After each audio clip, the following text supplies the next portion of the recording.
रात गहरी थी और इतिहास एक दीपक की लौ के सामने लिखा जा रहा था। नीले वस्त्रों में विराजमान 10वें गुरु गुरु गोबिंद सिंह अपने शब्दों से साम्राज्य को चुनौती दे रहे थे। ये कोई साधारण पत्र नहीं था, ये सत्य की तलवार थी, जफरनामा, जो अन्याय के सिंहासन को हिला देने वाला था।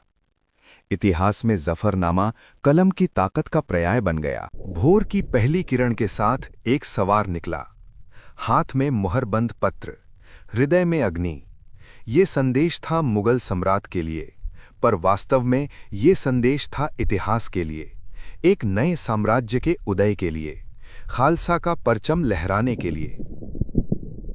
औरंगजेब का अंत हो चुका था। गद्दी पर बैठा था नया बादशाह, बहादुर शाह प्रथम। दिल्ली के शाही दरबार में उस दिन एक अनोखा दृश्य था।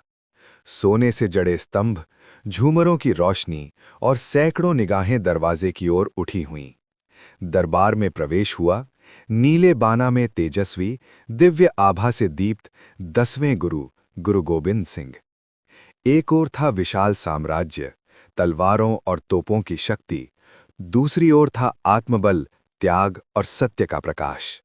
बहादुर शाह जानता था, ये केवल एक संत नहीं, ये वो पुरुष है जिसने अपने चारों पुत्रों का बलिदान देकर भी अधर्म के आगे सिर नहीं झुकाया। दरबार में शब्द कम थे, पर इतिहास बोल रहा था। वो क्षण केवल दो व्यक्तियों का मिलन नहीं था, वो सत्ता और सत्य का सामना था। और उस दिन दरबार की चमक के बीच सबसे अधिक तेज किसी सिंहासन का नहीं, बल्कि उस आत्मा का था जो अन्याय के सामने कभी नहीं झुकी। नांदेड़ की पावन धरती पर गोदावरी के शांत तट के पास एक वैरागी ने चरणों में सिर झुकाया। वातावरण में संध्या की सुनहरी आभा थी और उस क्षण समय मानो ठहर गया था। उसने धीमे स्वर में कहा, मैं आपका बंदा हूं। उस एक वाक्य में समर्पण था, विनम्रता थी और भीतर छिपी हुई ज्वाला भी। 10वें गुरु गुरु गोबिंद सिंह की दृष्टि उस वैरागी पर पड़ी। वो केवल एक साधु नहीं देख रहे थे, वे भविष्य का योद्धा देख रहे थे। आशीर्वाद का हाथ उठा और जैसे ही कृपा की छाया पड़ी, लक्ष्मण दास का अस्तित्व बदल गया। उसी क्षण जन्म हुआ बंदा सिंह बहादुर का। एक वैरागी जिसने संसार त्यागा था, अब संसार त्यागने नहीं बल्कि उसे समाप्त करने चला था। उसकी आंखों में अब वैराग्य नहीं, संकल्प की ज्वाला थी। उसके चरणों में अब मौन नहीं, क्रांति की आहट थी। इतिहास ने उस दिन एक नया अध्याय खोला, जहां एक साधु सिंह बनकर उठा और पंजाब की धरती पर न्याय की गूंज बन। पर इतिहास के पथ पर केवल पुष्प ही नहीं होती, कांटे भी होते हैं। नांदेड़ की वो शांत रात्रि, जब शिविर में सब विश्राम कर रहे थे, आकाश में तारे स्थिर थे और वातावरण में गहरी शांति थी। उसी अंधेरे में विश्वासघात ने कदम रखा। एक व्यक्ति जो श्रद्धा का अभिनय कर रहा था, धीरे धीरे आगे बढ़ा। उसने झुककर प्रणाम किया और अगले ही क्षण खंजर बिजली की तरह चमका। वार हुआ, रक्त की धार बही। क्षण भर के लिए समय थम सा गया, पर सामने खड़े थे अदम्य साहस के प्रतीक गुरु गोबिंद सिंह। घायल होने पर भी उनकी दृष्टि स्थिर रही। एक ही पल में तलवार म्यान से बाहर आई और न्याय की वो धार विश्वासघात को वहीं समाप्त कर गई। रात्रि फिर शांत हो गई, पर इतिहास ने उस क्षण को सदा के लिए अंकित कर लिया। घाव गहरा था, पर उससे भी गहरा था उनका आत्मबल। शरीर घायल हो सकता था, पर आत्मा अजेय थी। ये केवल एक हमला नहीं था, ये धर्म की परीक्षा थी। और उस रात अंधकार पर प्रकाश की विजय हुई। समय आ गया था। नांदेड़ की उस पावन सभा में संगत गंभीर थी। वातावरण श्रद्धा से भरा हुआ था। 10वें गुरु गुरु गोबिंद सिंह ने शांत मुखमंडल के साथ आगे बढ़कर 5 पैसे और नारियल अर्पित किए। वह क्षण असाधारण था, इतिहास का एक दिव्य मोड़। फिर उन्होंने स्पष्ट और दृढ़ स्वर में घोषणा की, अब से गुरु कोई देह नहीं, गुरु होगा शब्द। और उसी के साथ उनके मुख से अमर वचन निकले, सब सिखन को हुक्म है, गुरु मान्यो ग्रंथ।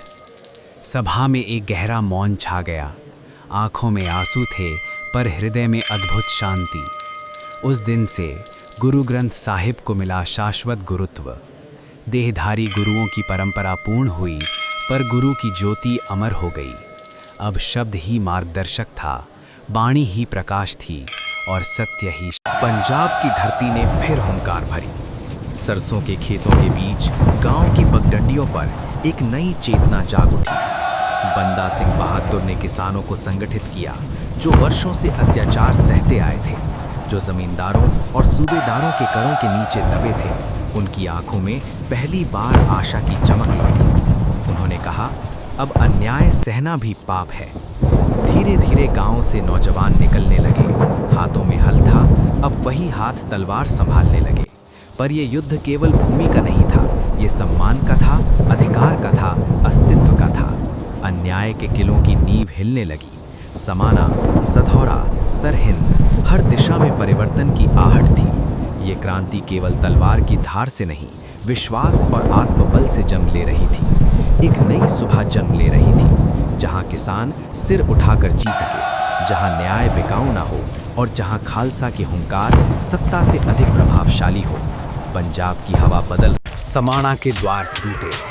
लोहे की वे विशाल काय किवाड़ें जो वर्षों से भय का प्रतीक थी, आज धराशायी हो गई। अत्याचार की दीवारें नहीं, वे दीवारें जिनके पीछे निर्दोषों की चीखें दबा दी जाती थी, अब धूल में मिल रही थी। बंदा सिंह बहादुर के नेतृत्व में खालसा आगे बढ़ा, साहस, अनुशासन और धर्म की मर्यादा के साथ। लोगों ने पहली बार देखा, अन्याय भी गिर सकता है, सत्ता अजेय नहीं होती और भय शाश्वत नहीं होता। गांवों में छुपे हुए लोग बाहर निकले। आंखों में अविश्वास था, फिर धीरे धीरे विश्वास में बदलता हुआ।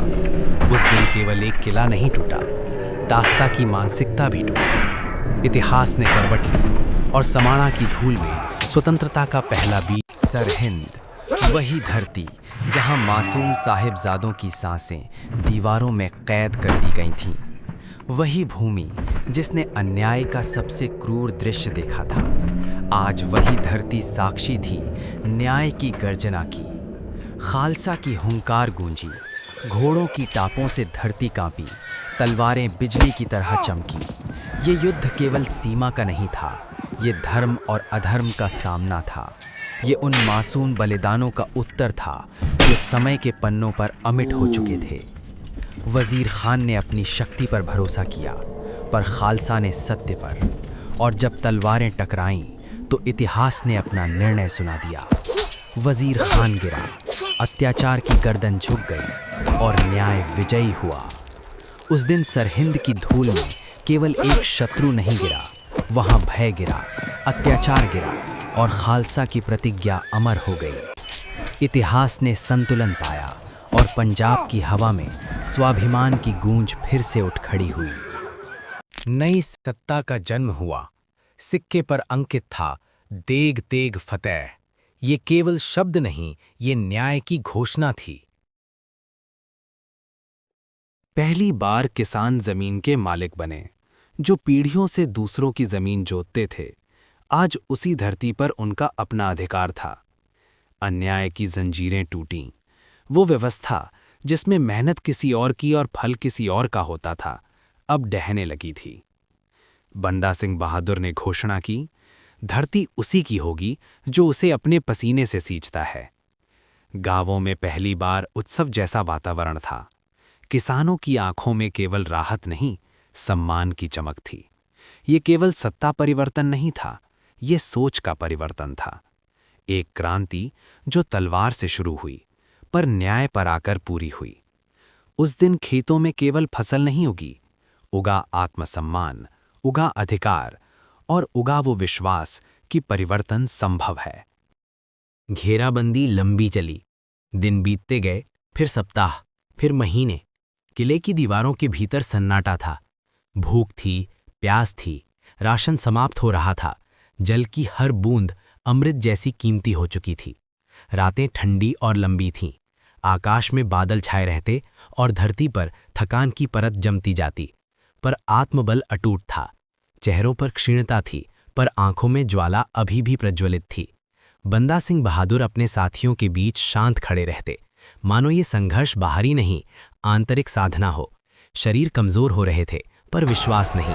खालसा झुका नहीं, क्योंकि उनके लिए ये केवल जीवन का प्रश्न नहीं था, ये मर्यादा का प्रश्न था। और उस ठंडी कठिन घेराबंदी में इतिहास ने देखा कि साहस भोजन से नहीं, आस्था से जीवित रहता है। दिल्ली की कारागार में दीवारें ऊंची थीं, द्वार भारी थे और चारों ओर पहरा कड़ा था। बंधन थे पर भय नहीं, जंजीरें हाथों में थीं पर आत्मा मुक्त थी। बंदा सिंह बहादुर शांत खड़े थे, चेहरा कृश पर दृष्टि अडिग। उनकी आंखों में पीड़ा नहीं, प्रकाश था। यातनाएं दी गईं, अपमान किया गया, पर उनके होंठों पर शिकायत नहीं आई। उन्होंने अपने साथियों की ओर देखा और वह दृष्टि ही पर्याप्त थी, मानो कह रही हो, धर्म के मार्ग पर अंत नहीं, अमरत्व है। क्षण आया, शरीर समाप्त हुआ, पर साहस अमर हो गया। उस दिन दिल्ली की धरती पर एक मनुष्य नहीं, एक विचार अमर हुआ। जंजीरें टूटती नहीं दिखीं, पर वास्तव में उसी क्षण अन्याय की जंजीरों में दरार पड़ चुकी थी। शहादत ने इतिहास को झकझोर दिया और आने वाली पीढ़ियों के लिए स्वाभिमान की एक अमिट ज्योति जलाई। खालसा की ज्योति बुझी नहीं, वो आंधियों से टकराई पर थमी नहीं। वो राख में छिपी चिंगारी नहीं थी, वो प्रज्वलित अग्नि थी। वो आगे बढ़ी, पहाड़ों से, मैदानों से, नदियों के किनारों से गुजरती हुई, मिसलों के रूप में संगठित हुई, हर दिशा में स्वाभिमान की मशाल लेकर। और एक दिन उसी ज्योति ने जन्म दिया महाराजा रणजीत सिंह के साम्राज्य को। एक ऐसा राज्य जहां न्याय शासन करता था, जहां धर्म के नाम पर भेदभाव नहीं था और जहां तलवार केवल रक्षा के लिए उठती थी। ये केवल राजनैतिक विजय नहीं थी, ये उस तप, त्याग और शहादत का फल था जो गुरु और उनके वीरों ने बोया था। संदेश आज भी वही है, सत्य कभी पराजित नहीं होता, बलिदान व्यर्थ नहीं जाते।